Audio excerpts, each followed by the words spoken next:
Ne kemi 20 vjetë që vlezërit tonë, motrat tona, njerëzit tonë të dashtur i kemi në migracion.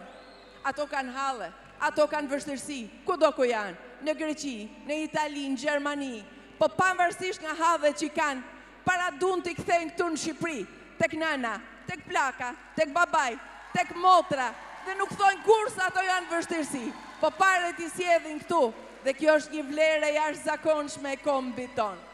Ky komb është e vërtet se nuk ka pas një histori zhvillimi si vendet e tjera europiane.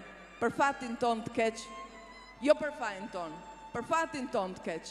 Historia jonë nuk ka qenë histori zhvillimit, si që ka qenë historia e Çekis, Slovakis, Slovenis, Bullgaris, Polonis, Hungaris e të tjerve. Historia jonë ka qenë vetëm një histori mbijetese. Dhe unë kujtoj, kur erdhi në Shqipëri për vizitë zyrtare, në kryetarja Parlamentit Britanik, po i flisja mja që është Shqipëria, sa jo nuk e njifte Shqipërinë. Dhe në një moment më tha, shiko Josefin, tha, ne kemi 1000 vjetë që kemi parlamentarizëm në Britani. Ju keni vetëm 18 vite. Ju du t'jeni krenar. Për kaq shumë, për një ecje kaq të jashtëzakonshme, për një këtë ndryshim kaq të madh, që ju keni mujt me ba në vendin tuaj. Në fakt, po ta mendosh, nuk ka një vend tjetër, që një kohë kaq shkurt të ketë ba një rrugë kaq gjatë. Nuk ka një qeveri tjetër, që një kohë kaq shkurt të ketë investu kaq shumë. Nuk ka një rast tjetër që t'jetë shkruajtur për të qeveri kampione në luftën kundër korrupsionit. Një qeveri që ka marrë notën 10 në reformat ekonomike.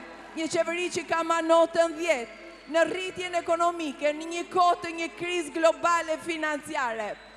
Një qeveri e cila ka marrë notën 10 në proceset integruese. Kush? Cili vend tjetër për rreth nesh? As Hungaria, as Çeki, as Maqedonia, as Bullgaria nuk kanë mujtur që të realizojnë ratifikimin e stabilizim asosimit në një kohë rekord kaq të shkurt sa që ka bërë Shqipëria. Nuk ka një vend tjetër. As në grupin e 10 të Çekis Hungaris që vite për para hyn NATO, që vetëm 6 muaj të bënin të mundur ratifikimin e protokollit të NATO-s në 26 parlamente, në 26 senate të vendeve të botës. Kjo ishte Shqipëria, Shqipëria dhe Kroacia bashkë, që thyrë një rekord, kapën një rekord tjetër, dhe në fakt gjatë kësaj periudhe ne kemi fitu shumë gara. Ne kemi fitu shumë gara vërtet. Gara ekonomike, garën e turizmit, garën e Shqipërisë digjitale, garën e infrastrukturës moderne rrugore, garën e energjisë elektrike, garën e integrimit. Ndaj dhe i them, edhe vajzave të reja, ju du të merrni 10 në shkollë, ashtu si Shqipëria ka marrë 10 gjatë kësaj periudhe, ashtu si me 28 qershor, ne do votojmë numrin 10, do votojmë Partinë Demokratike, dhe kemi 1000 arsye, përveç këtyre që sa po thash. Arsye për të cilat nuk kanë heshtur liderët më të mëdhaj global. Nuk është gjë e thjeshtë të dëgjosh presidentin e Shteteve të Bashkuara të Amerikës që të thotë se Shqipëria ka bërë reforma të jashtëzakonshme. Nuk ndodh shpesh, me besoni mu që i njoh mirë ndërkombëtar, që Angela Merkel t'i thotë kryeministrit Shqipërisë se unë të admiroj se ti po merr shpërblimin e reformave të guximshme që ti ke guxu të marrësh kundër korrupsionit dhe në fushën fiskale dhe ekonomike. Nuk ndodh shpesh, ndodh shumë rrallë. Bile mund të mos ndodhin fare që Sarkozy të thotë, unë do t'jom shtes në procesin e dorëzimit të kërkesë për statusin e vendit kandidat. Fakti që vetëm 4 ditë përpara, shumica europianëve votun për Qendrën e Djathtë, votun për Sarkozyn, votun për Angela Merkel, votun për Berlusconi, votun për shumë kryeministra të tjerë, të cilët kanë qenë këtu në Shqipëri, të cilët na kanë mbështetur ne, të cilët e njohin dhe janë miq personal të Sali Berisha, të Partisë Demokratike, të gjithë neve. Është një fat i madh për ne shqiptarë, për të vazhduar në 4 vjeçarin e ardhshëm, edhe në procesin e integrimit, në vitin e ardhshëm, edhe në heqjen e vizave dhe në fund të mandati ardhshëm, si që thot kryeministri, duke e lënë Shqipërinë gati, nuse, për të ba antare e Bashkimit Evropian. Ne sot, si nëna, ndihemi krenar që fëmijët ton i kena qytetar të NATO-s. Pas pak vitesh, ne fëmijët ton do të kemi antar të Bashkimit Evropian.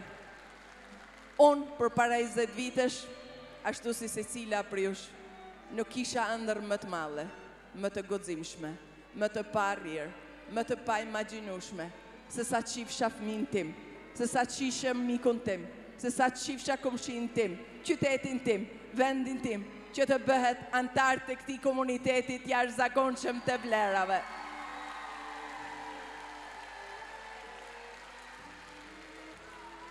Dhe tani, do t'ju them diçka. Nga eksperienca ime politike, kam 15 vite që jam politik. Kam 15 vite që i bi kryqëtërthor Shqipërisë. E njoh vendin tim në çdo plam, e njoh vendin tim në çdo cep, e njoh vendin tim në çdo hall, në çdo problem, në çdo nevojë që ai ka. Por gjatë këtyre 15 viteve, unë s'kam parë kur një klimë më mbështetëse, një klimë më entuziaste, një klimë më të jashtëzakonshme, se sa kësaj radhe në këtë fushat elektorale. E kam pa këtë në Korçë, e kam pa në Fier, e kam pa në Lushnjë, e kam pa në Kuks, e kam pa në Durrës, e shoh në Elbasan, e kam pa dje në Shkodër. Fitoria 28 qershorit do jetë më e madhe se sa ajo e 4 viteve përpara. Fitoria 28 qershorit do jetë më e madhe se ajo në 92-shit, sepse shqiptarë kuptojnë mirë se kur punon fort dhe ne kemi punu fort, kur punon me zemër dhe ne kena punu me zemër, natyrisht të besojnë, natyrisht të votojnë. Dhe mi të gjitha janë nëna, ato para partive votojnë për fëmijën e tyre. Nënat votojnë për fëmijën e tyre me 28 qershor. Ndaj dhe ato me shumë se asnjë herë tjetër, edhe ato që herën tjetër nuk kanë votu. Kësaj radhe do votojnë për Partinë Demokratike, sepse do votojnë për djalin e tyre, do votojnë për vajzën e tyre, do votojnë për të ardhmen e tyre. Rrofshin zonjat, rrofshin motrat, rrofshin studentët, rrofshin ju gra. Unë ju falenderoj të gjithave. Rroft Elbasani, fitore, 28 qershori do jetë një ditë e jashtëzakonshme. 28 qershori do jetë një përsëritje me Antidyshit e 4 vite të ardhshme të tjera projekte të mëdha. Shqipëria vërtet do jetë moderne, Shqipëria do jetë një vend ku rrogat do t'jenë më të mëdha, do t'jenë të krahasueshme dhe të barabarta, me rrogë qytetarë të vendeve si Çekia, Hungaria, Bullgaria, Letonia, Lituania, marrin sa antarë të Bashkimit Evropian. Rrofshi ju, faleminderit. Suksese gjithëve. Qofshin nëna të lumtura.